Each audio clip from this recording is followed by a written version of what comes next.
Welcome to the Stronger Than Steel podcast with your host, Austin Davidson and John Keir, talking Steelers all the time. Now, here's Austin and John. Hello and welcome back to the Stronger Than Steel podcast. My name is John Keir. I am one of your co-hosts, and joining me today, as always, is our other co-host, Austin Davidson. How you doing, Austin? I'm doing good. How are you doing? I'm doing just fine. That was quite a game on Sunday between the Pittsburgh Steelers and Jacksonville Jaguars. Quite an emotional roller coaster.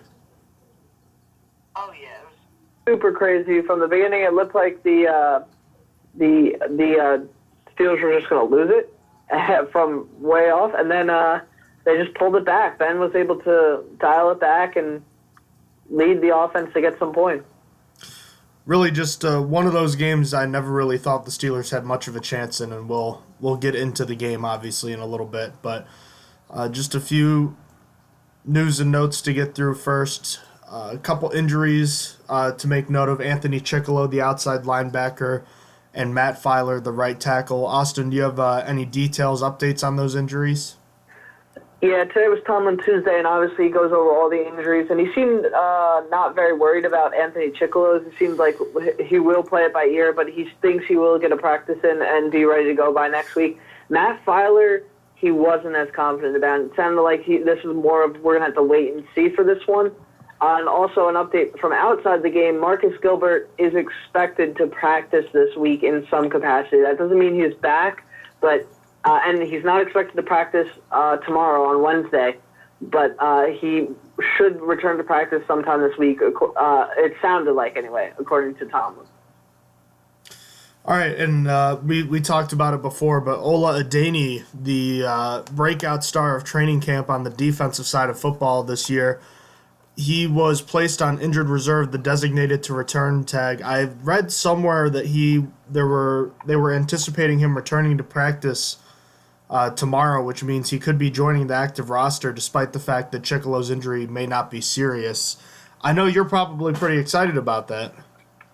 He put out a cryptic tweet today that kind of hinted at it. It was just an emoji, just that smiling face emoji, and everyone, I was commenting underneath it, welcome back and such like that. I'm so excited about it, dude, because I feel like he could be a better pass rusher than Chickillo, at least. I mean, honestly, he has to prove his worth on special teams if he's going to get if he's going to be active for any games. But I do think he will be. I think he will get some special teams play, and I hope he gets a little bit of pass rushing action because he was really good in preseason, even if that was against preseason teams. I agree with you. I think it's going to take time. I don't know what a realistic timetable would be for him, but in an ideal world, if he starts playing, if his first game is 2 weeks from now, would it be unreasonable to think that he could be at least a guy that could play 10 to 15 defensive snaps by the second to last game of the season in New Orleans? Yeah, I think so. I think that's a bit realistic. I feel like it's possible, but he has to impress on special teams again to get there. Indeed. It's a long journey back for Adeniyi, but this looks like the first step towards getting to where we hope he can be. That takes care of the injury report. There isn't a ton of Steelers news going on right now, but I suppose it's more NFL news, but because there are Steelers involved, we'll talk about it, or former Steelers. The NFL just released its list of Pro Football Hall of Fame semifinalists for the class of 2019. 2 former Pittsburgh Steelers are on that list, guard Alan Faneca and wide receiver Hines Ward. Those 2 guys have been on the list for the last few years, actually. Faneca had been a finalist for the last 3 years and a semifinalist 4 times. We already know his story. And the first-round pick in 1998, a 10-year veteran with the Steelers, a Super Bowl champion. He played 13 years, 9 Pro Bowls, 6-time All-Pro. The 2000s All-Decade team, he's certainly worthy. I thought he was going to be in the Hall of Fame last year. Really hoping this is the year. And then wide receiver Hines Ward, a semifinalist for the 3rd straight year, has not been a finalist yet. We already know about his 14-year career in the same draft class as Faneca, the 3rd year the third round pick, a Super Bowl MVP in Super Bowl 40, 1,000 career receptions, 85 touchdowns, 12,083 yards, all Steelers records. What do you think of their chances to make the Hall of Fame? The chances for Faneca are much higher, in my opinion. Hines Ward it's going to be hard for him. I think he's got an uphill battle with how wide receivers are trending towards. I mean, obviously, it took Terrell Owens a few years to get in, and that hurt him. That hurt him really bad. If Terrell Owens wasn't getting in, I mean, obviously, Owens was a character issue, and Hines Ward definitely did not have those character issues. But I'm putting him at pretty low, if I'm being honest with you. Maybe 25% for him. It's just going to be rough. I think he's got an uphill battle. It's going to be hard for the other side, for Faneca. I think that one's an easier case. Like you said, you thought he should have been in last year. I agree. I thought he should have been in last year. I think his chances are at 90%. I think that if he's not in this year, he's definitely going to be in next year. But he should be in this year, is what I'm saying. What do you put the percentages at? I'm just about in complete agreement with you. I think we've talked about this before, and I don't think much has changed since the last time we talked about this, about where kind of things stand. We already know that receivers are, their numbers are going up. Hines Ward's numbers are going to pale in comparison, year after year as time goes by, which is why when you have guys in front of him that need to go and get inducted, you want them to get in quick. So now you got guys like Marvin Harrison's already in. I'm thinking Reggie Wayne. Reggie Wayne's going to be coming up pretty soon, and if he doesn't get in for a while, then if Larry Fitzgerald retires soon, then you're going to have him to worry about. So it's going to be tough.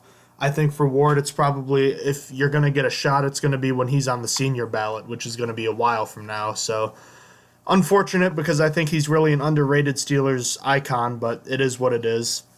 Alan Faneca is a guy that I really think if he doesn't get in this year, like you said, he'll get in next year. So I think it's only a matter of time. And then I believe next year will be the first year for Troy Polamalu on the ballot, because his final season was 2014. Yep. So next year will be his first. All right. Well, we'll be sure to monitor that. But all right, let's get into the game. Well, I think we both talked about this, and Josh highlighted it too. All three of us thought this was going to be a close game, and the final score certainly represented that. But, I mean, the start of the game was just kind of the teams were sleepwalking through the first few drives. Not a whole lot going on. The Steelers got stopped on a quarterback sneak. That's the first time that hasn't worked all year. The first drive for both teams, just nothing doing, and then a great punt by Jordan Berry gets downed inside the Jaguars, I believe, 10-yard line. And then they just go to work, Austin. They just run the ball, and they just keep moving the ball, and that's where things really started to change. I know you didn't get a chance to see a ton of the game, but there wasn't anything real complicated about what they were doing, was there? No.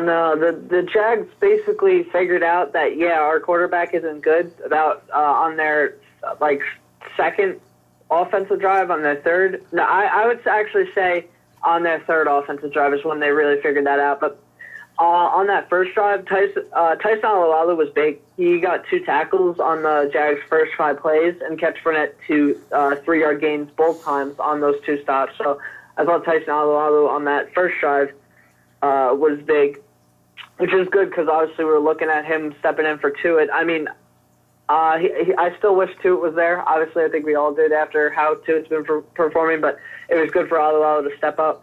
And then for the offense following it, Connor got stuffed basically early for the Steelers offense. It was really the Jaguars set the tone early in terms of how the rush was going to go for the Steelers, because it didn't go well straight from the beginning. And like you said, it was the first time the quarterback sneak didn't work this year. There was just no push from the offensive line, but I think the big thing was that Ben hesitated for just a second, and it really threw it off because he had a second, but he just stopped and then went the other way, and the hole closed like that because you have to just keep moving. And like you said, Barry got a 51-yard punt right off the bat. So that was good to see, even though you don't really want to see your punter out there all too much. But, yeah. Yeah, and then, just the second Steelers drive, you really saw Roethlisberger's struggles highlighted in those first few throws. He had a incomplete pass to Smith-Schuster on I believe it was a second down. Let me check.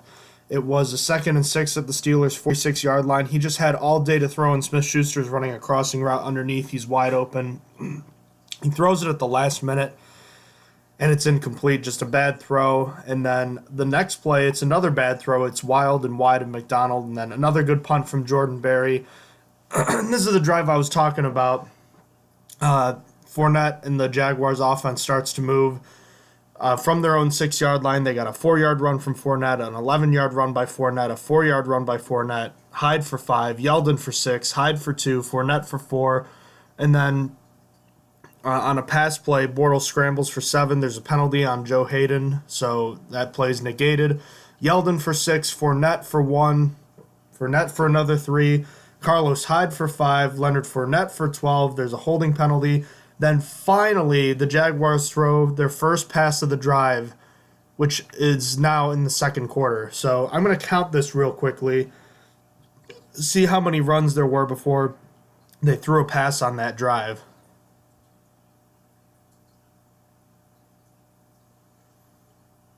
I believe they ran 11 or 12. I need to filter out the penalties, but that was unreal. The Jaguars just, and a lot of these runs, mind you, were directly up the middle. I sent Austin a flowchart picture of the Jaguars broken down, like where they ran the ball. And this is specific. This can be up, like right up the middle. This could be to the left or right guard, the left or right tackle, or left or right end. And almost all of these, I think I said like 38 of 42 Jaguars runs were up the middle. That's not complicated. That's not smoke and mirrors. That's just like what we saw in the playoffs last year. The Jaguars saying, we're better than you, or we're going to outmuscle you. And on this drive, at least, they tried to set the tone, and they did it successfully. It was really bad. It honestly was. Like you said, it reminded me exactly of the playoffs where the Jaguars are like, listen, we suck at throwing, and we're going to run right at you, and we know you're not going to stop it because we're just that good in this department, and we know you're not as good. It just kept going and going, and it was just gross, honestly.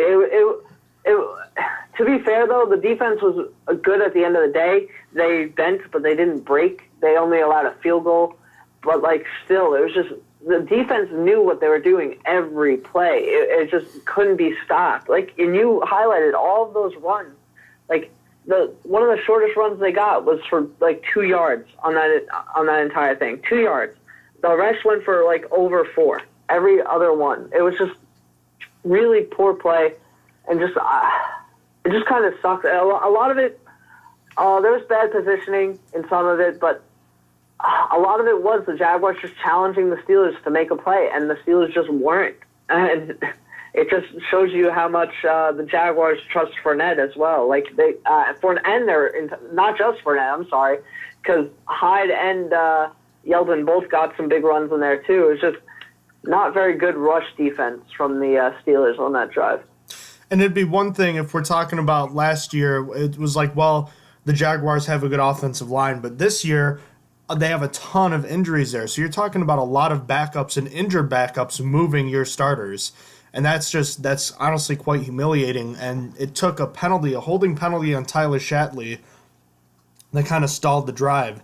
Because then Blake Bortles throws a pass on 2nd and 15. Bud Dupree misses out on a sack on that play. Mike Hilton with a good stop. And then on 3rd and 10, this play right here, I hated this play call. I get it, but I hated it. And play calls like this are the reason why I really hate. I think it's chicken crap. And calls like this are why I'm glad the Jaguars lost. They run a draw play on a 3rd and 10 from the 36. That's giving up on trying to score a touchdown.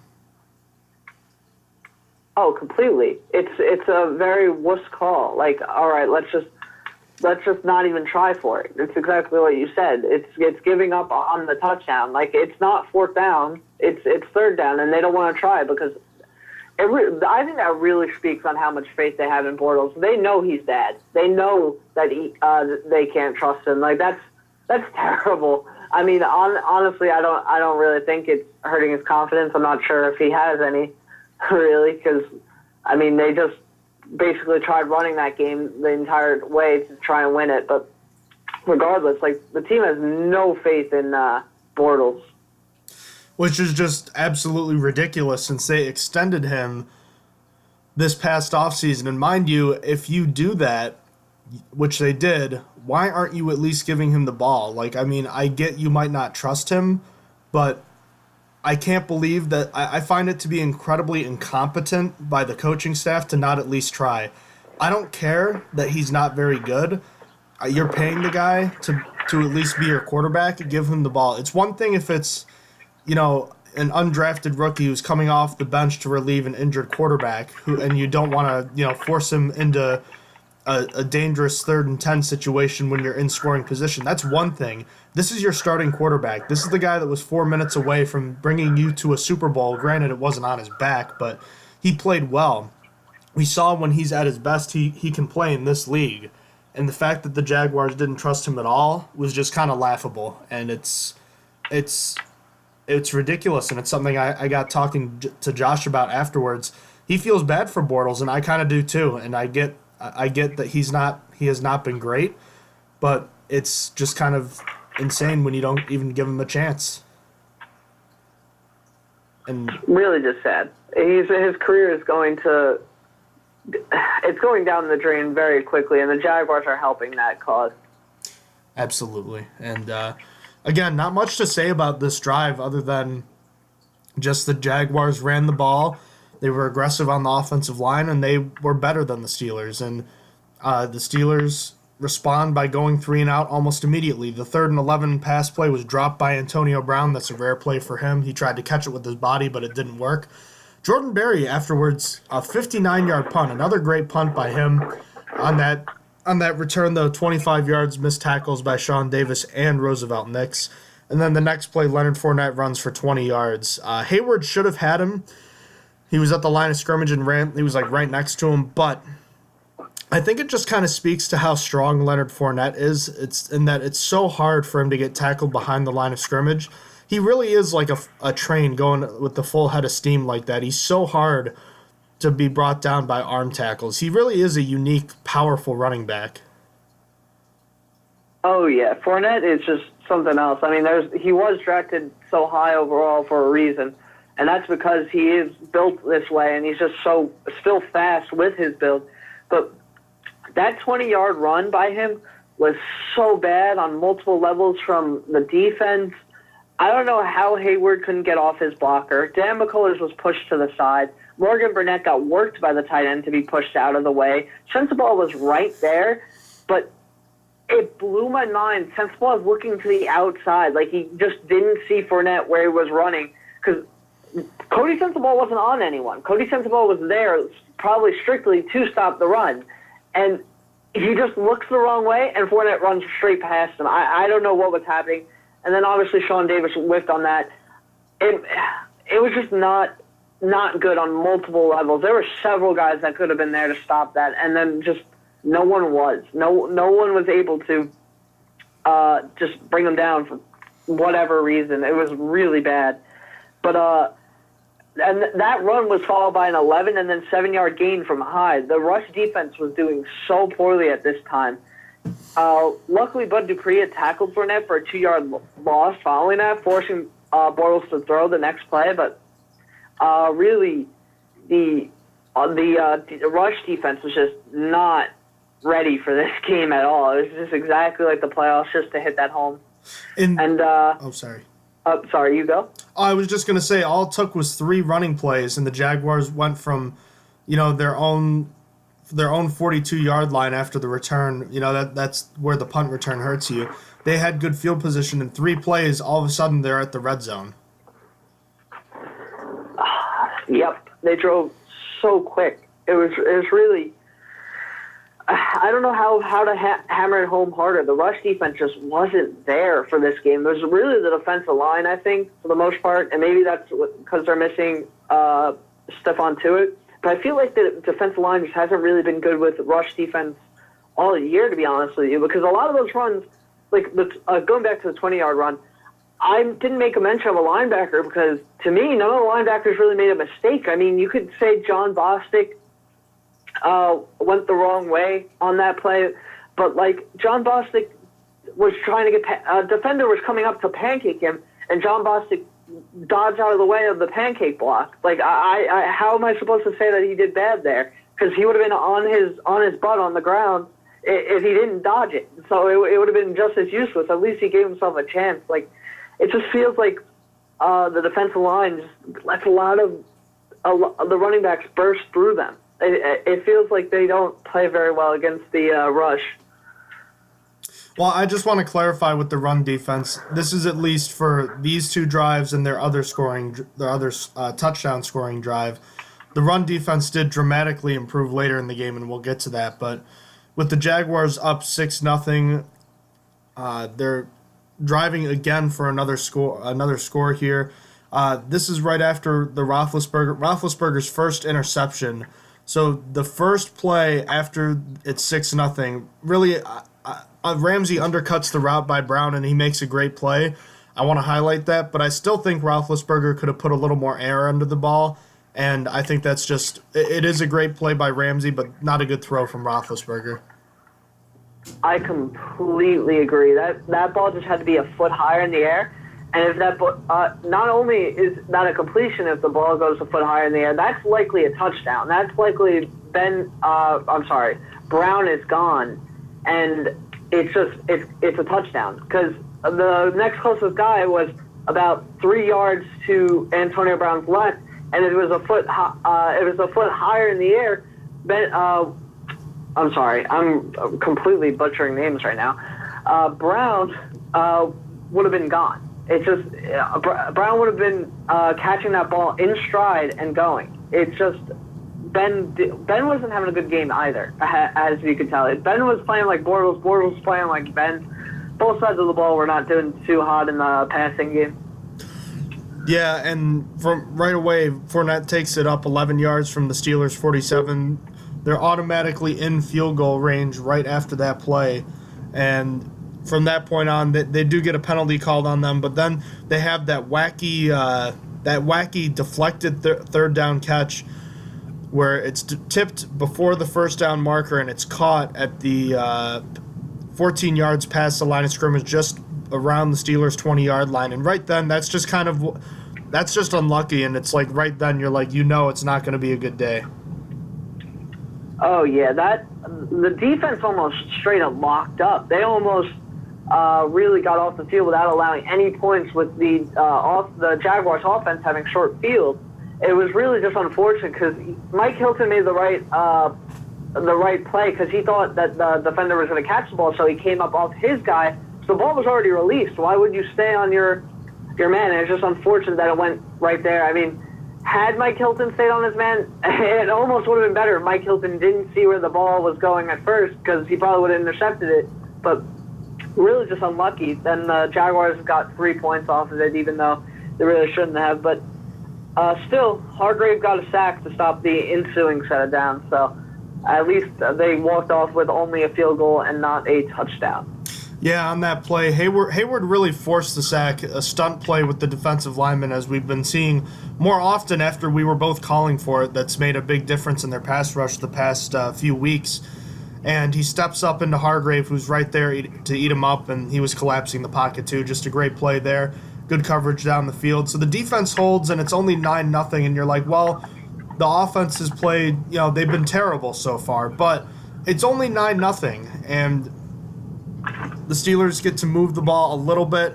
They get a first down. I believe that first down was a 1-yard run by James Conner around 3 minutes to go in the half. I think that was their first down besides a penalty. I could be wrong, but the following play, Roethlisberger misses a wide-open Antonio Brown down the field, and on that play, they try going back to him again the next play, and he's covered. I saw him running down the field wide open, and I wanted to scream. I'm sorry, who was wide open? Maybe I might have missed this play. Antonio Brown. It was 2 minutes and 23 seconds to go from the 35. Roethlisberger eventually dumped it off to James Conner for 2 yards. If you look at the broadcast, Tony Romo highlights it. Brown was wide open. He ran a double move, and he was wide open down the right sideline. He told Roethlisberger about it, and on the next play they try it again, but he's covered in balls, obviously incomplete. The drive stalls a play later as Roethlisberger throws another terrible pass, this one for Vance McDonald, and then Barry punts it again. So I don't know if you got a chance to check that one out, but that was just one where Roethlisberger didn't see Brown. No, I actually completely missed that one. I must have. Damn, I need to go back and really rewatch again because I missed all of these. Like I didn't see. I don't remember that play at all. But regardless, I really didn't have much to say about that other drive. It was just a combo of good defense from the Jags and bad throws from Ben that got them off the field pretty quickly.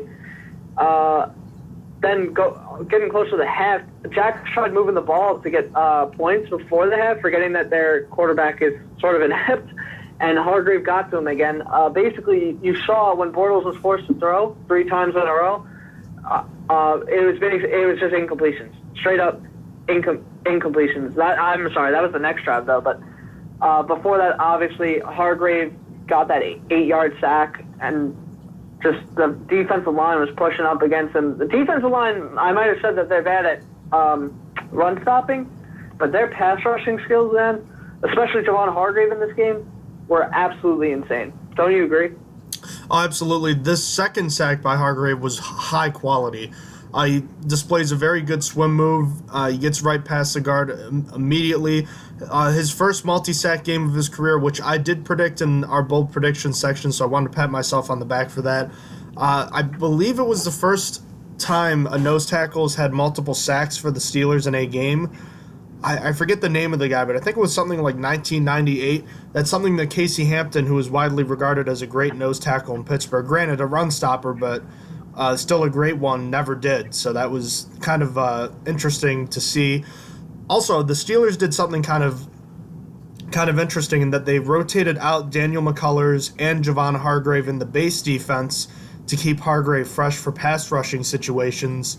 So they'd have Hayward, Alualu, and a combination of McCullers or Hargrave in the base defense, and then in nickel they would just have Hayward and Hargrave. I think I like that. The problem is McCullers just had a bad game. Oh yeah, McCullers wasn't really doing much. I mean, he wasn't really in a lot of snaps, but when he was in, like I said earlier, he got on that 20-yard run. He just got pushed aside, and he's a big dude, so he really wasn't having that great of a game. So the Steelers are able to get the ball back after that sack. There's a little under a minute and a half left. And immediately, first play, Roethlisberger gets picked off by Barry Church. He scrambles up in the pocket, and as soon as he lets it go, I just had a bad feeling this was going to get picked. He's throwing to a dude that's basically double covered, and sure enough, he airmails it right into the arms of Barry Church, and that's just wow. It was just the worst time possible for something like that to happen. And the next play, Blake Bortles nearly gives it back, and Sean Davis, he's got to have that interception. He dropped it. It really was unfortunate by that drop, but on that interception from Ben, I thought that interception was really bad because if he just stood in the pocket, I mean, I understand he had to step up, but if you watch and go back, he really didn't have to run like that. There was pressure coming because he had the ball he was holding the ball for a while when that was happening, but all he had to do was really take one step. He could have planted his feet and thrown that, and it could have been an incompletion. I watched that one made me scream because I'm literally watching why are you running up? He almost basically ran himself into a sack at that point because he felt the pressure behind on his left side. But if he just stood in the pocket and threw it, I think that would have been a completion, easy, because AD didn't have a step on his man. But as for that next play, yeah, Sean Davis really I'm sorry, the defensive drive, Sean Davis really should have had that. It was unfortunate, just unlucky, I suppose. But luckily, like I said, 3 straight incompletions from Bortles because he was forced to throw with not much time left before the half, so that was good.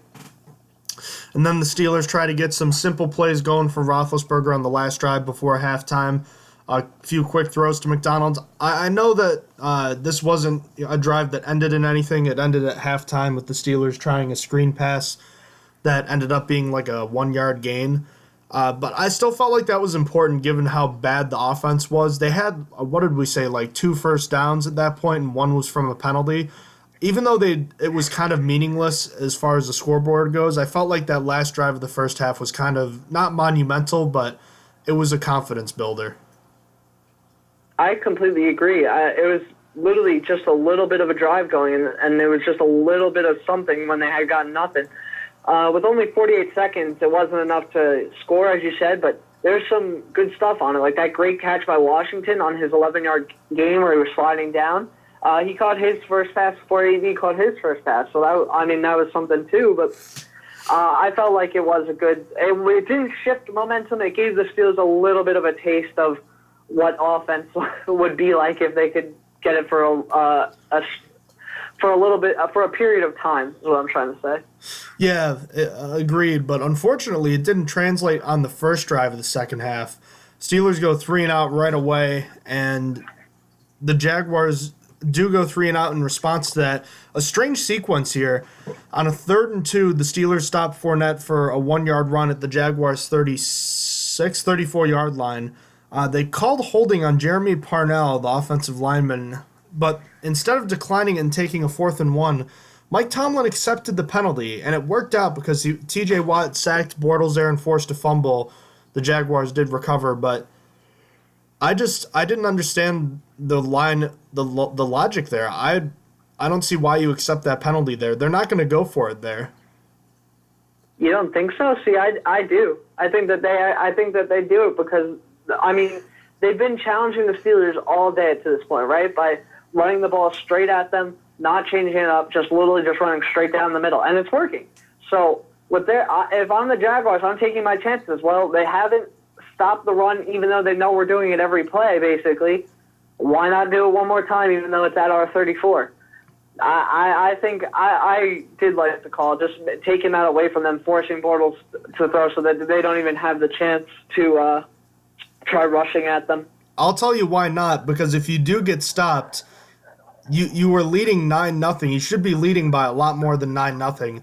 You just gave a team that was lifeless for the entire first half the ball deep in your own territory, already in field goal position, and that could be just the momentum swing that they need. If they score a touchdown, all of a sudden it's a 2-point game. It's a 3-point game if they don't get a PAT or anything, and all of a sudden you could be talking about a different game. It's one thing if you're at midfield, but to be that deep in your own territory, you've controlled the game.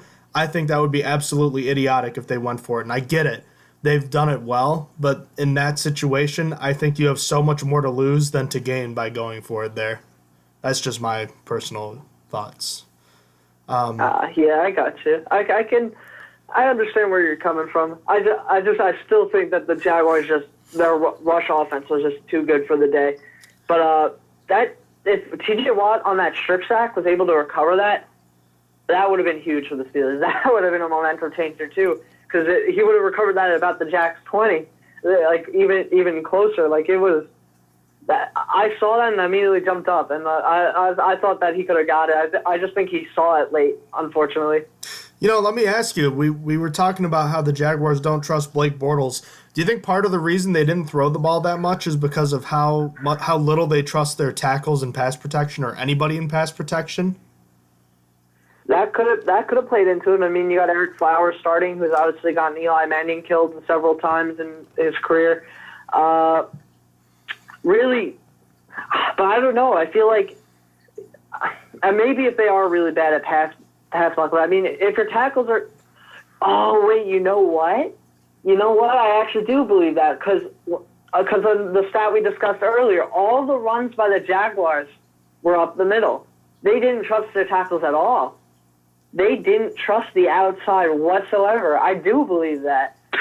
Oh, wow. Yeah, now that I think of that, they really just didn't trust their backup tackles because, they were on third strings. That makes so much sense. Kind of shattering when we put the pieces together, huh? Yeah, because it literally clicked all at the same time. It's like, oh, wow, they ran up the middle because they don't trust Eric Flowers. And, I mean, you think about it. Bortles attempted, 18 passes. He got sacked 6 times, and he ran, what was it, 6 times? So I guess that's 30, let's just call it an even 30 dropbacks. He got sacked 6 times. He got hit, another 6, 7, 8 times? Something like that? Yeah, something like that. So, let's just call it 14. That's almost half of his dropbacks on the day. And some of them he was getting, he runs out of the pocket because he was pressured to get out of there.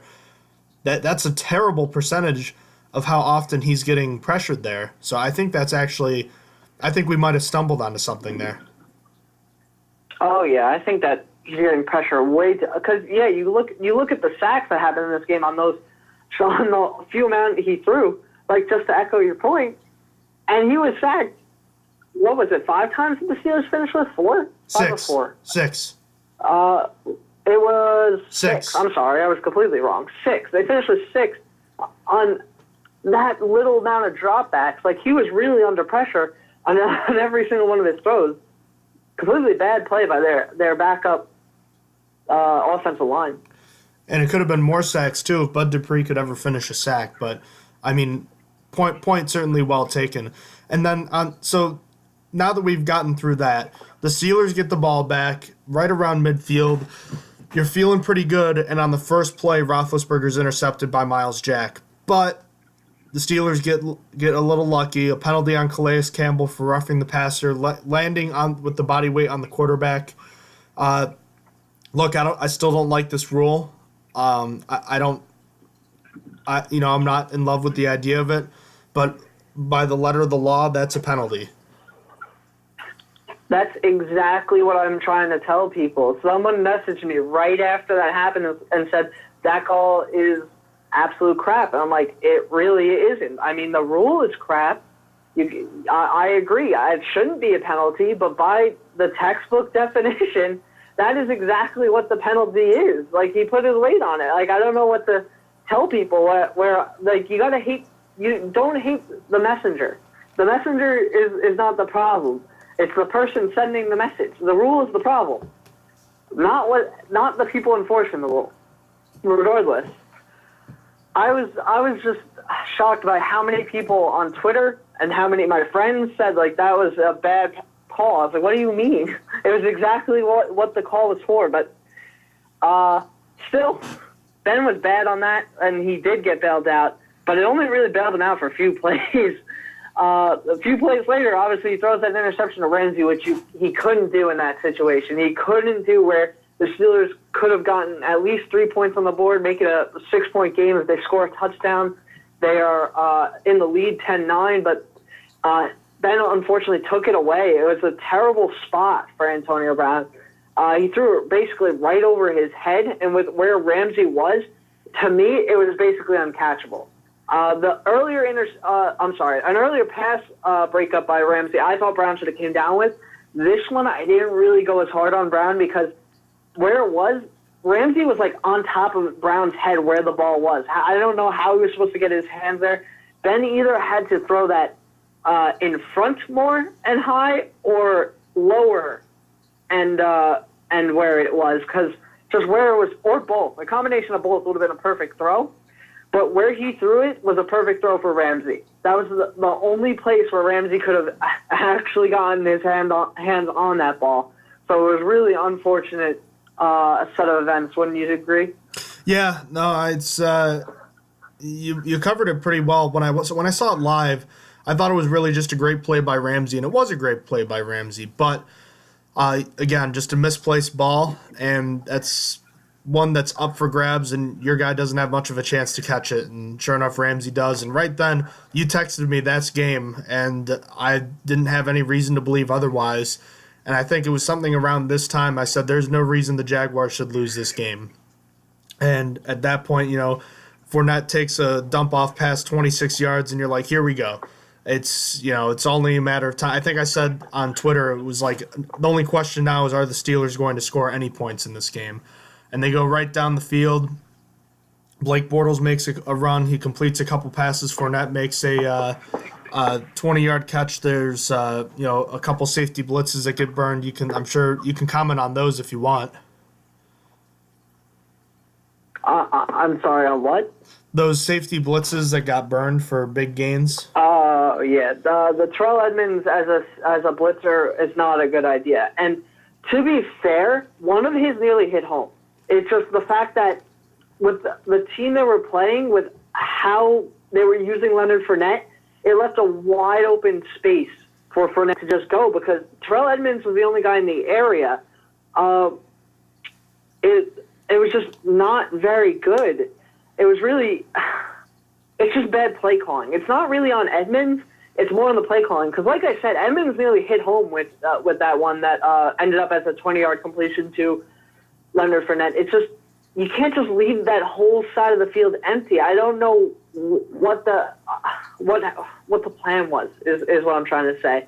But it really bit them. That 20-yard catch and run was right to the goal line, basically. It essentially got them that touchdown, and it was just bad. Another thing I wanted to comment about that drive, though, is Hargrave should have had his third sack here, but instead Bortles ran for a 10-yard gain. It was actually a really nice play by Bortles, probably his best of the day.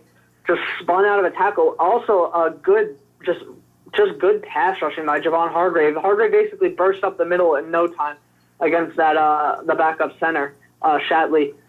But yeah, it's just no one was in the middle to stop him on that 3rd and 3. It would have been a huge stop if Javon Hargrave got him down right there, but Vince's assignment was the running back. Vince was, unfortunately, again, this was a designed play. It's not Vince's fault. Vince was running back. I don't know what they actually call it. Is a running back spy a name for that? Like, he was just in man against the running back, I suppose, is the best way to say that. But so it left the middle of the field wide open for Bortles to get through. It's just unfortunate Javon Hargrave couldn't get his third sack there, because Bortles made a great play. And sure enough, several plays later, Leonard Fournette dives into the end zone, and it's 16-0. And right here, it really felt like the game was over, approaching the end of the third quarter, and out of nowhere, Roethlisberger finds Antonio Brown for a 78-yard touchdown. I thought that was going to be offensive pass interference on James Washington, but it's not, and the touchdown stands. I wasn't really sure how to feel about that long pass play, other than I can't believe that it took 3.5 quarters for this to happen. Really, my thought was that it was just a great play with a hook and go from AB. It completely threw off the safety. It completely drew him off, and I don't know what the safety was doing. The safety came up to cover Antonio Brown, then drifted left to completely get off of him. Like, I was confused. Like, it seemed like the safety went to the completely wrong side of the field. I don't know. I was very confused on that play, on what the Jaguars safety was doing. But regardless, it was a great hook and go, because it fooled that safety real bad. Actually, Tony Romo highlighted it, and I believe, I forget, I think Roethlisberger talked about it.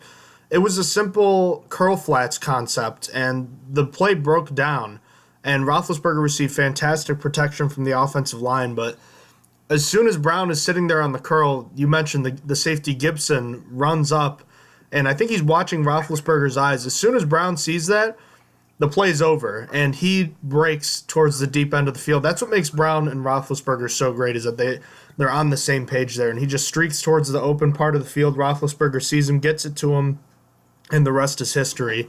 So just fantastic ad-lib work by both of them. 2-point play is incomplete. So it's 16-6 now, and you're not really sure what's going to happen here. I still didn't have a great feeling about this game, because I was like, that was one play. I'm still not sure they can put together drives. But the Jaguars go 3 and out again, and the Roethlisberger and the Steelers, it looks like they're about to get the ball moving again, but then Calais Campbell comes up with a big sack. The Jaguars get the ball, and they're already up to the Pittsburgh side of the field, and then Blake Bortles gets sacked twice on back-to-back plays. I really felt like that was a turning point in the game. See, I thought the drive prior was the turning point because that's when the defense started locking down. This is the drive prior is when the defense started the 4 straight 3-and-outs to end the game to really ice it. But I mean, obviously the sacks are more like they're more they're more demanding. They say, "Yeah, we're stopping you right now. This we're changing the momentum." But I really thought like it started on that last set of drives where Leonard Fournette went up the middle for no gain. Terrell Edmonds and Jordan Dangerfield had come down to make sure he wasn't going anywhere. And then Fournette gets tackled for a loss by Cameron Hayward. And then just Blake Bortles couldn't get it done because he was forced to pass after that. It was just a really good play after that. And unfortunately, the offense stalled on that next drive. Like you said, Calais Campbell got in for a 9-yard sack, but still, pretty good play, I thought, from the defense on there. And then, like you said, that next set of drives was commanding. It was sacked twice on back-to-back plays after a timeout, nonetheless. Jacksonville had to waste a timeout in between there just to get sacked again. So it was a really good set of plays. I really felt like my reasoning for that being a turning point was just because they had the ball probably about 5 to 10 yards from field goal range, and I know 13 points and 10 points is not a huge difference, but considering you had only one big offensive play all game to that point, I felt like a 2-touchdown deficit would have been so much worse or harder to overcome than a 10-point deficit. Just the optics on it are more difficult. So the fact that they came up with 2 sacks right there to push them out of field goal range, I felt was just really huge. And the Steelers get the ball back, and they move the ball again. Roethlisberger does get sacked close to midfield by Ngakoue. I felt like this was one where they could have called the roughing the passer, wait on the quarterback play again. Again, I don't like that that's a call, but that probably should have been a flag considering they had thrown the one on Campbell earlier.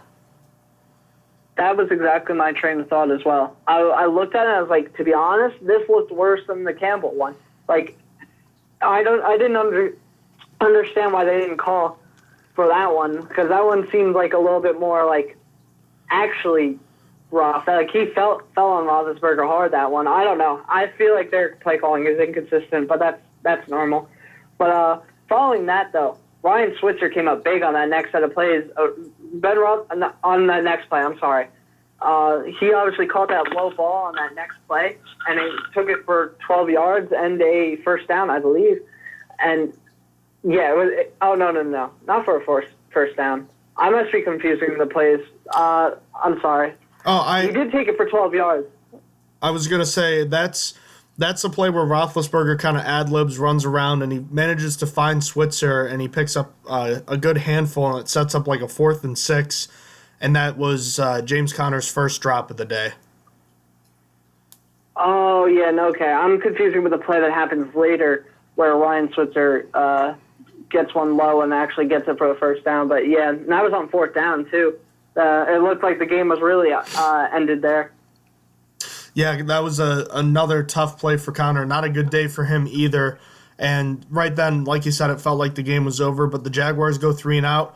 2 runs by Fournette, a net of -1, and then Bortles incomplete pass. It was blocked down at the line by Hargrave. He had a great game again. And then the Steelers get the ball back at the 20, and they go down the field. And this is where we finally saw Ben Roethlisberger starting to play his best, and he completed a bunch of huge passes, including a big one to Smith-Schuster. Oh, yeah, there was 3 straight plays that went to Smith-Schuster. It would have been 4 if the 4th one connected, but it was to Smith-Schuster for 9 yards, Smith-Schuster for 21 yards, Smith-Schuster for 9 yards again. It was just Juju was waking up. Juju was ready to eat. That's exactly what happened, and obviously resulted in a nice Vance McDonald touchdown, which looked exactly like the one last week where he caught it right at the back of the end zone with his tippy toes. This time looked more like a catch, though. This one looked more like an actual touchdown. Yeah, that was a very impressive contested catch. McDonald and Smith-Schuster coming up big, way too lit. And I don't know, for a guy that really struggled with drops throughout his NFL career, I didn't think that McDonald could do something like that. I think he's gotten better. I think he really, coming to Pittsburgh has really helped his career. But again, when he was in San Fran, he didn't have Ben Roethlisberger. he definitely did not have that as good a quarterback, so that probably contributed. When the throws aren't, I mean, I'm not saying Ben is the most accurate thrower in the league, but I think he's better than San Fran's past quarterbacks. Like, I don't even remember who was throwing Vance McDonald the ball at that point. Like, was it? I don't know. I actually can't remember. It's just moving on anyway. I really just don't know. He's improved in Pittsburgh. Well, in any case, the Steelers were moving the ball down the field. And mind you, they were doing hurry up because they got the ball to start that drive, and they only had 5 minutes. They scored with 2:36 left. So this was a huge drive, or huge sequence of events, because now they're only down 3, but the Jaguars are getting the ball. They hadn't run the ball well in the second half, but they had still run the ball well early on, and all they needed was a couple first downs, and the game was going to be over. First play goes for 4 yards, the second one for 1 yard. On a crucial 3rd and 5, I went back and forth on this one. I thought at first it was a read option, and the more I watch it, the more I think that it was just a play where Bortles was told to hand the ball off, again, not trusting him at all. And Dupree was the guy there. He kind of hesitated for a split second, but if Bortles keeps that ball, he probably runs for a first down. I think so, too. I actually did see that play, and I think you're completely right. I think that Bortles, if he just held on to it, I think he could have gotten it. But I think he might not even trust it himself. I think his confidence is shot. So Dupree closes it down, and Williams stands up for Fournette. A huge stop, and the Jaguars really just, as you can see, very incredibly conservative play calling, and it comes back to bite them because Ben Roethlisberger and the Steelers get the ball back, and start of the last drive, it's a 6-yard pass to James Conner, and then another incredible grab by Smith-Schuster, a 35-yard pass play, and all of a sudden they're inside the Jaguars' 30-yard line, and at that moment it's like, oh man, they can do this. Oh yeah, this was an insane set of events in my opinion. I thought that once I saw that Juju Smith-Schuster catch, I was losing my mind at this point. I was already basically celebrating the victory. I was like, it's gonna happen. I feel the momentum. I feel it. I was like going crazy where I was. But honestly, though, after that, it was kind of scary because it looked like James Conner was about to get a touchdown and just end it. I mean, it was a little still early. I believe it was 59 seconds left, but Conner would have had a touchdown, but he dropped the second big ball of the game. The first one was on the 4th and 6th, and this one was terrible because he would have been in for a touchdown, and it got scary for a moment. Yeah, this drop was just egregious. He had beaten his man, a great ad-lib play. Roethlisberger threw it to him, and he took his eyes off it, and that's just that's just a cardinal sin for a receiver or anybody trying to catch a ball. You taught since a young age, don't take your eye off the ball, and James had a rough day, but luckily the Steelers on a 3rd and 10, Roethlisberger patient finds Antonio Brown. I thought this was a fantastic play right over Jalen Ramsey, a perfect throw, a 25-yard pass play to the 2-yard line. And here's where things get kind of odd again. So there's 22 seconds left. You got one timeout, and the Steelers are throwing the ball here. And I thought they might do that the first play. I was kind of hoping they'd run like a design run for Conner, give him another chance. And Roethlisberger's intercepted in the end zone. And immediately we're thinking the New England game, just like last year. There's a flag, though, quite an obvious one. Face mask penalty on Hayden on Switzer there, and that keeps the Steelers alive. Yeah, it was honestly really lucky. It was if all that like energy just like shot down for me at that moment. I was like, this sucks. Like I called it. Like I said, I already said that. I was just watching. I was like, yeah, he's probably going to throw an end zone pick right here instead of rushing with Conner. Because I agreed with you. I thought that with the one timeout they had at the time, that they should have just tried rushing. Like, if worst comes to worst, you call that tight end, but that tight end timeout. But you probably wouldn't have even needed to with all the time. Like, you could just get back to the line and try it again or try something else at the line. But, I mean, obviously it worked out in the end. Yeah, almost didn't, though. So now you're at 15 seconds. The ball's at the 1-yard line. Now I'm thinking, okay, now they're going to run the ball. and they don't. Roethlisberger throws it away. Now there's 8 seconds left, a holding penalty, so now it's 1st and goal again. Not that that really matters. Now it's just a matter of time.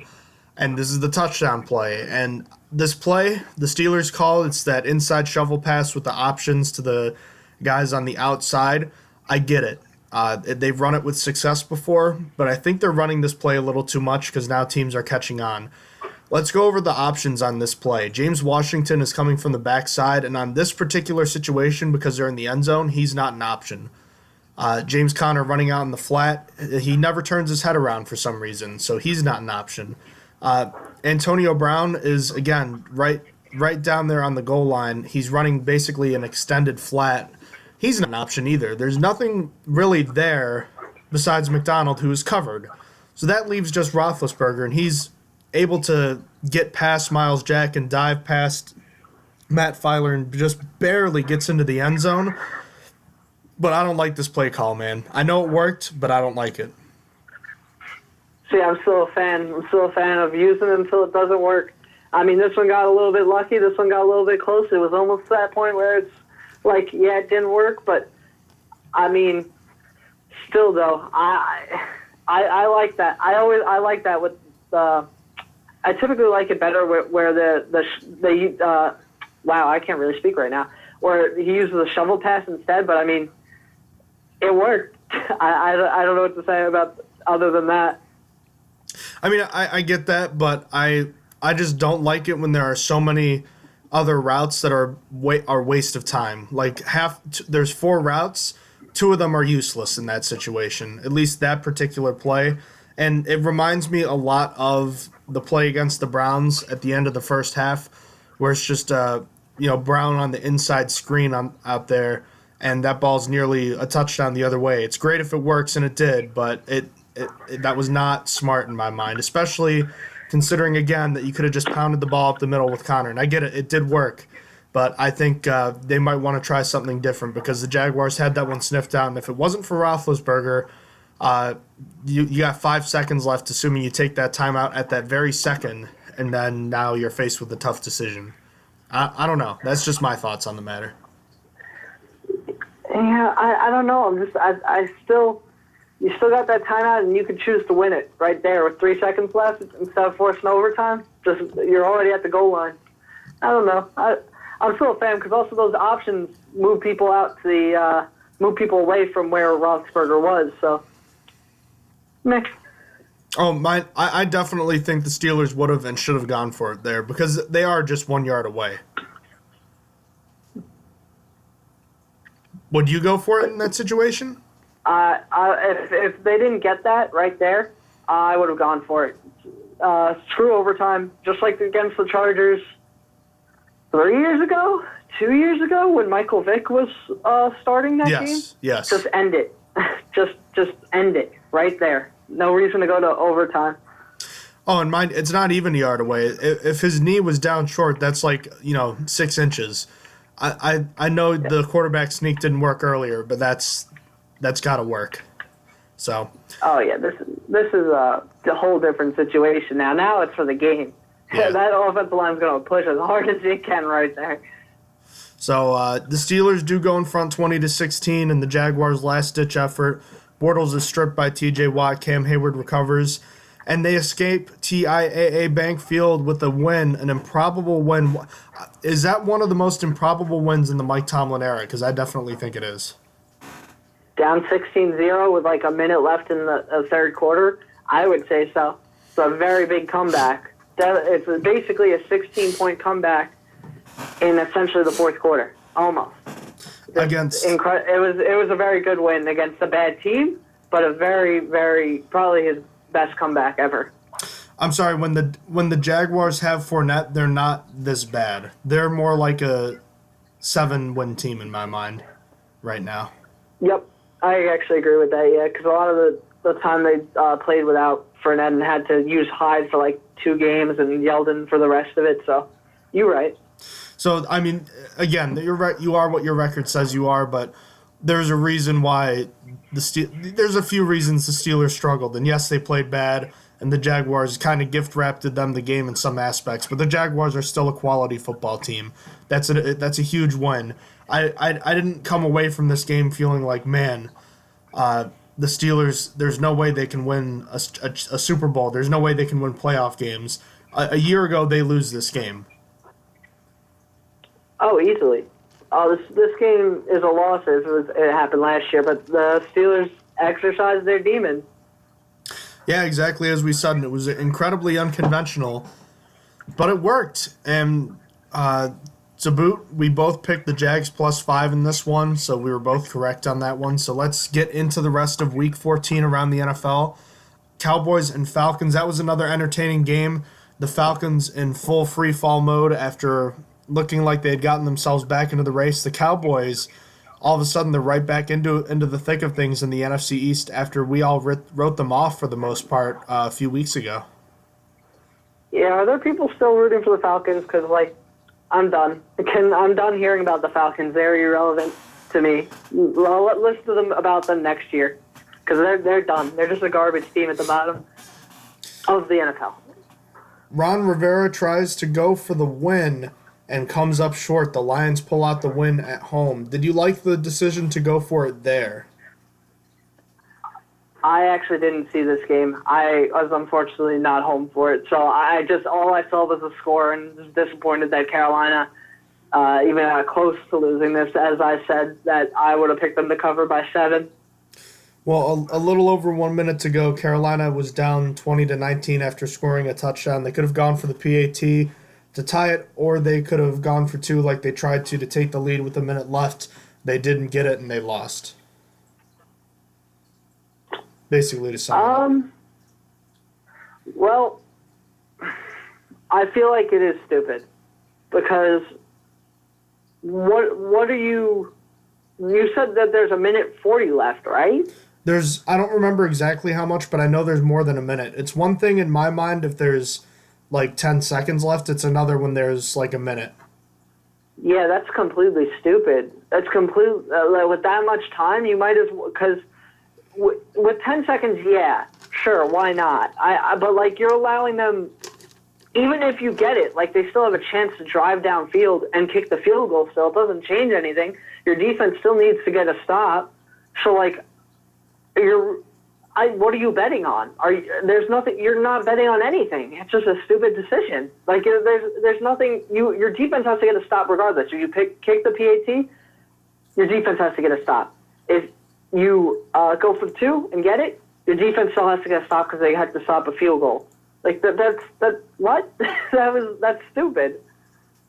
Yeah, I completely agree, and that was kind of Will's thoughts on the matter too. Is just that it's being aggressive, too aggressive at a point where you don't need to be that aggressive. Giants and Buccaneers. The Giants win. The Buccaneers. Here's the thing. If you're changing your quarterback every 2 weeks, you probably don't have a very good football team. No, not at all. The score was close, 38-35, but the Giants were in control this entire game. Saquon Barkley went off 2 touchdowns in the first half, and it was just absolutely killing them. The Buccaneers are just, they need a reset. They need to hit the reset button. I think Jameis Winston isn't their future, as they, I think, have been finding out. I think it's time to already get back into that quarterback market starting out in this offseason. Maybe look for one in the draft because this team is just in trouble in a lot of ways. I mean, granted, their offensive struggles aren't the worst of their team. Their defense is the worst of their team, which is kind of sad. But they're down Quan Alexander right now. They're down. Oh no, I'm gonna forget his name. What is do you know the cornerback that they drafted the same year that the Steelers drafted Artie Burns? He's on IR right now. No, I do not know. Okay, well, there's a rookie cornerback, cornerback drafted in the same class as Artie Burns, who's been hurt, and for some reason his name is skipping my mind. But they're down a lot of guys. It's just this team. It's interesting because one of the funniest stats. I'm going to skip forward a tiny bit. Is that last week against the Redskins, they put up more yards than the Rams did in their win against the Kansas City Chiefs. And you know how much they scored? 3 points. They scored 3 points in a game where they put up more yards than the Rams when the Rams scored, 55? 54. 56? 54. Points? Like, that's ridiculous. Like, what happened? I didn't watch that 16-3 loss to the Redskins, but I have no idea what happened. And this team is just a very bad team right now. All right, very gruesome injury, unfortunately, in the Texans and Redskins game. Kind of overshadows the Texans' win on the road. Alex Smith, 33 years to the day that Joe Theismann suffered his catastrophic leg injury. Alex Smith suffers a similar one, breaking his tibia and fibula. It could be a potential career-ending injury. You would hope that since it didn't look to be as serious as Theismann's injury was 33 years ago, and how much medical science has improved, you hope that he can return, but that's a very gruesome injury. And the only thing that made it even weirder is the fact that the game 33 years ago ended in the exact same score. Not only that, but the injury happened at the same exact yard line. It happened in the same exact leg, the same exact 2 broken bones. It is just weird. Same date, November, like you said. Like, it is just very, very strange. But I think it's done. I think Alex Smith is done. His career is over because they already said that this is going to be a long recovery time. It's going to be at least a year. So essentially, he's not playing next year because he would obviously right now we're in November. We're at the end of November essentially. For him to come back in December for a team, what's the point? Like that team is either doing really good without him or they're tanking. So I think his career is over because he's up there in age. He's up there, and we're missing a full year of football. I think if he doesn't retire, I don't think a team is going to want him, to be honest with you, and that's a shame. But I don't think he's coming back. I'd be shocked if he gets a chance at a starting job if he comes back because he's 34 now. So let's assume that his first chance to be able to play, he'd be 36. He'd be a backup somewhere, let's be honest. Yeah, there's no way he's coming back as a starter if he does come back. Which is a shame, but he also did get $71 million in injury guarantees from his contract that runs through 2021, 2022. So at least that is good for him. Bengals at Ravens. The Ravens and Lamar Jackson in his first career start run all over the Bengals. Lamar Jackson, a QB record, 27 rushing attempts. Not sustainable, but they get the win. Yeah, I still don't like the Lamar Jackson gimmick. It's not good. I just think that the Bengals are a bad defense and let it happen. Really good win for the Steelers because obviously it makes those teams hover around 500. Basically, now the Ravens are in second in the division because of this, because the Bengals are so inept. But I don't think Lamar Jackson is going to last. They're using him like a running back, and they're not really. They're still, even though he was the starting quarterback, not being used as a passer very much. Like I don't understand what is this experiment that they're trying to. What are they trying to accomplish? Are they trying to just prove everyone's point that he should have converted his position before he entered the draft? Because that's what I am now leaning towards. I'm leaning towards he is now better as a halfback or running back, and that is all I am getting from this. Mind you, the Ravens now are in the 6th seed in the AFC, oddly enough. They're so bad. They're not going to hold it. 1 week at a time, 1 week at a time. That's something the Raiders have been doing all year, and they've been losing. But they did come away with the win against maybe the only other team that could be worse than them this year in the Arizona Cardinals. I'm glad I didn't watch it. I did not watch it either. I have nothing to say about it because it was probably terrible. On to the next one then. Broncos at Chargers. The Chargers had this one, and then all of a sudden Phillip Rivers throws it directly to Von Miller, and Phillip Lindsay takes it in, and the Broncos come away with a shocking win in L.A. Just really love the Phillip Lindsay story, if I'm being honest with you. Phillip Lindsay, the undrafted free agent out of Colorado State, grew up a Denver Broncos fan, asked to wear Terrell Davis's number, and now he's killing it. I really love their two-back system with Rolls-Royce, who was my favorite running back pre-draft, and Phillip Lindsay, the undrafted free agent that just popped up out of nowhere. I really think that this is a good win for them, and it's going to be interesting to see them next week after they're coming off of a nice win, to be honest with you.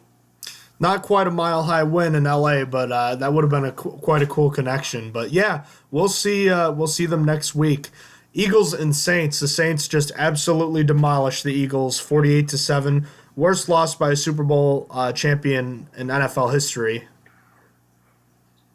Yeah, the Eagles are terrible, and there's almost no excuse for it. I don't know what the problem is, to be honest with you, but I mean, the same could be said about the Broncos and the Panthers just a few years ago after their Super Bowl matchup. They immediately fell to ineptitude the season after. Just a lot of Super Bowl hangovers from teams that aren't the Patriots. Any team that just goes to the Super Bowl that's not the Patriots just seems to fall off the cliff right afterwards. I don't know.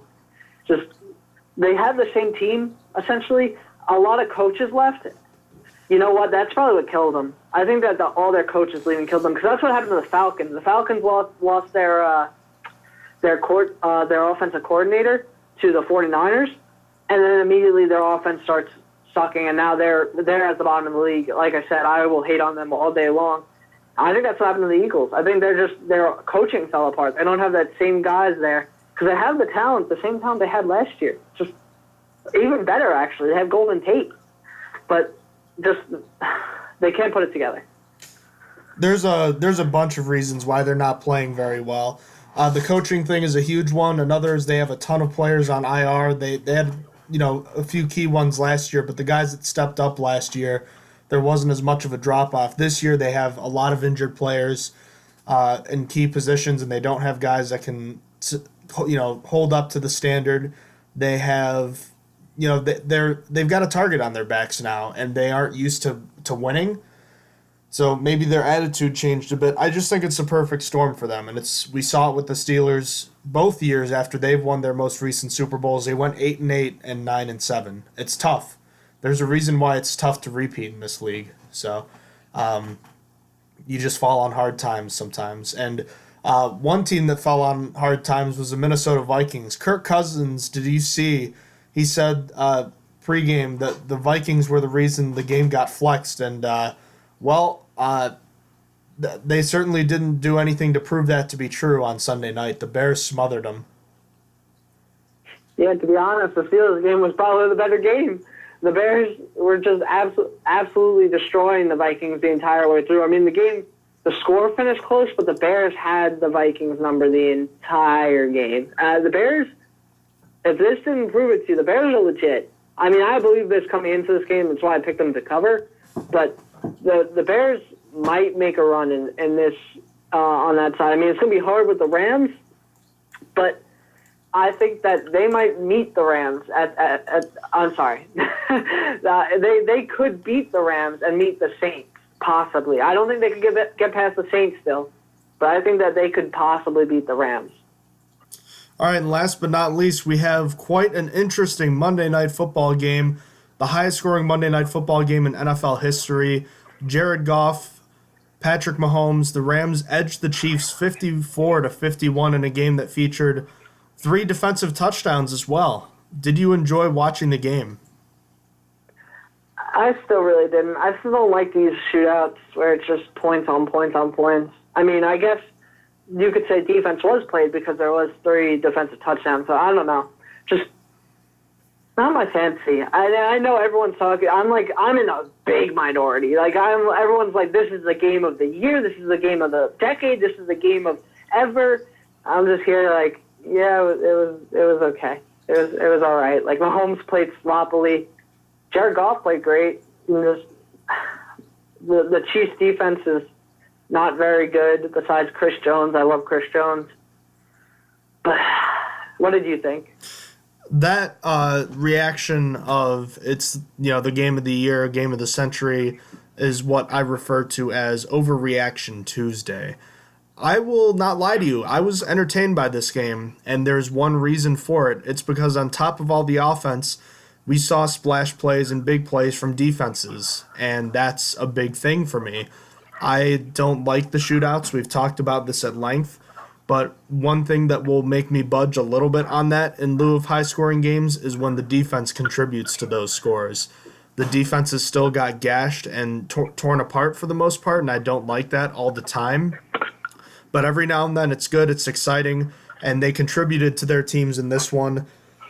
I enjoyed it. I was entertained by this one. This game is far more entertaining to me than Super Bowl 52 because Super Bowl 52 had in its entirety one defensive play that was positive for the defense as far as like an impact play at the end of the game. Otherwise, it was the same thing over and over again.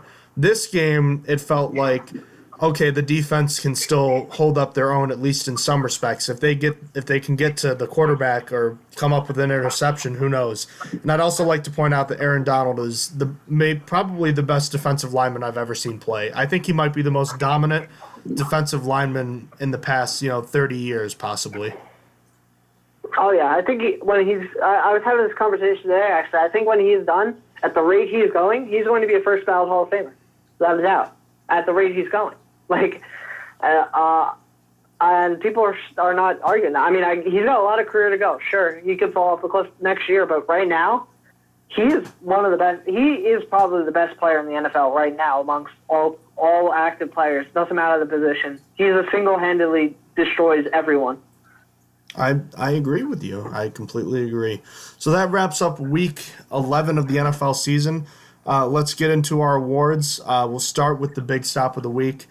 The Pittsburgh Steelers got a few big plays from their defense in this one. I'm splitting it up into co-winners this week, Vince Williams and Cam Hayward. I talked about their back-to-back sacks on Blake Bortles. The Jaguars were driving with the football up 16-6 in the third quarter. If they scored there and extend the lead to 19-6, or if they get a touchdown, it's 23-6. The Steelers don't win that game. The Steelers needed a big play to keep the Jaguars out of field goal range. Williams and Hayward came up with huge sacks on back-to-back plays that kept the Steelers in it, and I really felt like they were deserving of the big stop of the week award. So congratulations to Vince Williams and Cam Hayward for splitting this award this week. Give me the player of the week. For 4 solo tackles, 2 sacks, and a pass defended, and tons of pressure for most of the game, Javon Hargrave is the stronger than steel player of the week. Quite easy, in my opinion. He was probably the best player on the field for the Steelers. So what is the stronger than steel player of the game? Yeah, this one was about as easy as it could be. It had to be the game-winning touchdown. And I know I criticized the play, but at the end of the day, it was one of the plays of the year. That's one of those things we're going to look back on, and it's just that, the whole game of inches thing, and that no more was it evident there. Oh yeah, this is easily probably the number one candidate for stronger than steel play of the year right now. This is right up there.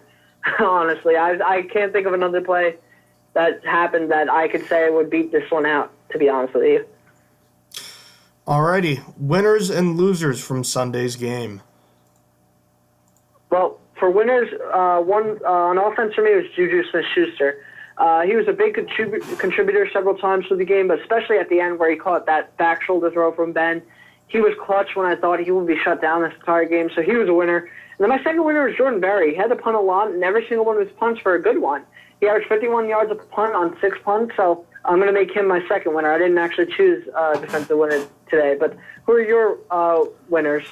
I went with Ben Roethlisberger, and yes, besides the 78 touchdown pass to Antonio Brown at the end of the third quarter, he was terrible for like 55 minutes, but he bounced back from what I thought at the time was his worst career game up until the fourth quarter, and he turned it into one of his most memorable wins. He just kept on firing. He made his best plays of the game when it mattered the most, and he bounced back from just a truly dreadful performance, and he did enough to win. That's what he's all about. On defense, it's Vince Williams. He wasn't perfect, but the rest of the defense followed suit with his performance. He played large, especially on the last drive. He had a big-time sack earlier in the game and had that big tackle of Leonard Fournette on that big third down. So I thought like he played really well considering what he was up against and how much he struggled last year in the playoffs. My losers, it's on offense, it's the run blocking. And yes, the Steelers somewhat abandoned the ground game in this one because of the situation, but the Jaguars front played big on Sunday, and I want to mention that, but the offensive line just didn't get anything going in the ground game. You can't win many games running for just 26 yards. I wouldn't expect that to happen again. And on defense, it was Bud Dupree. And I don't want to be much of a hater because he was impactful. He made some big plays, but it's frustrating with how many sacks he leaves on the field. The fact that he can't finish is just, it hurts.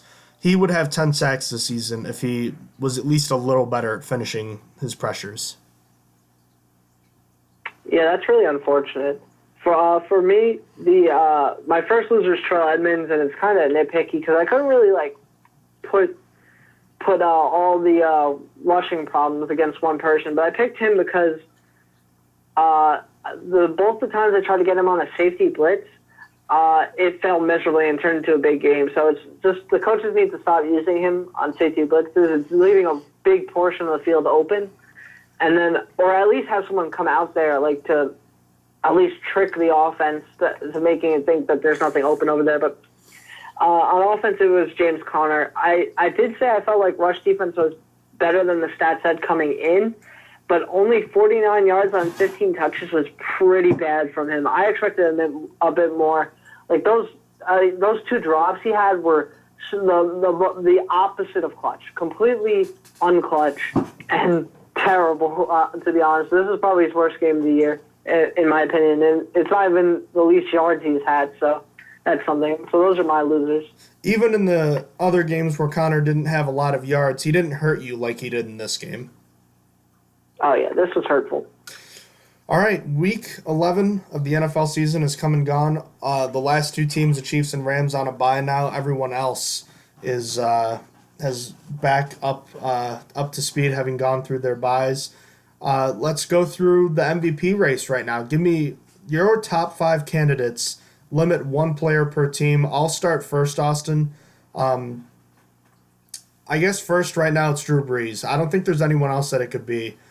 He is just absolutely on fire. 25 touchdowns, 1 pick. He's been by far and away the top guy. Number 2, I'll go with Patrick Mahomes. And I know he kind of fell a little behind with the game last night, but I still think he's been fantastic. And he's been such a revolutionary player at that position this year. I'll have him second. Third, I'm going to go with Aaron Donald. And yes, I'm going with defensive player here. I just think we just talked about him. I think he's the best defensive player in the league and one of the best I've ever seen. Fourth, I'm going with another one in Khalil Mack. And I just feel like he's added such a huge dimension to the Bears' defensive squad, and he's made their team so much better. So give me Khalil Mack at 4 and 5th. I'll just go with Ben Roethlisberger just because I feel like he's been snubbed out of the MVP consideration lately. And I know he played terrible, and I'm kind of copping out here, but I don't know.